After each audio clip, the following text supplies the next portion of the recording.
ভাইয়ের আমার, তাহলে আমাদের মা বোনদের জন্য জানাতে যাওয়ার পূর্ব শর্ত হলো স্বামীর আনুগত্য করা। 4 শর্তের এক শর্ত স্বামীর আনুগত্য করা। আমি বলি এটাকে তিতা করল্লার মতো আমল। কিছু আমল আছে এটা করতে মনে চায় না, তিতা করল্লার মতো লাগে, কষ্ট হয়, কিন্তু করতে পারলে উপকার আছে। তিতা করলে উপকার আছে না? এই যে করোনার সময় আমরা শুনলাম যে এটাতে রোগ প্রতিরোধ ক্ষমতা বাড়ে, ইমিউন সিস্টেম স্ট্রং হয়, এই জন্য করল্লা খাওয়া ধরছে পাবলিক, যে বাঁচা লাগবে।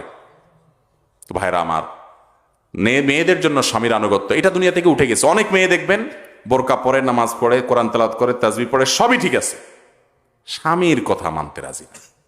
স্বামীর সাথে লড়াই করবে, নাড়াই ধরবে, তর্ক করবে, বেয়াদবি করবে, এবং ওই যে তথাকথিত নারীবাদ উস্কে দেয় মেয়েদেরকে, না তোমার স্বাধীনতা তোমাকে আদায় করে নিতে হবে, লাগায় দেয়। এরা আছে লাগানির তালে, এরা আছে কিসের তালে? কিছু হইলে বলবে আরে ছেড়ে দাও, নিজের পায়ে নিজে দাঁড়াও, যা চাকরি করো।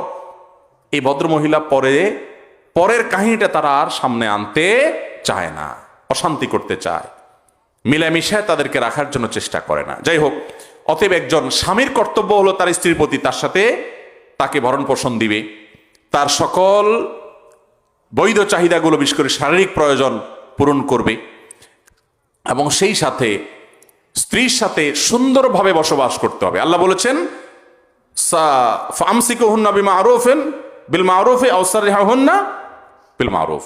তোমরা স্ত্রীদের সাথে বসবাস করতে হলে সুন্দরভাবে করবা, আর যদি বিচ্ছেদ হতে হয় সেটাও সুন্দরভাবে হতে হবে, অসুন্দর যেন না হয়, সুন্দর আচরণ করতে হবে।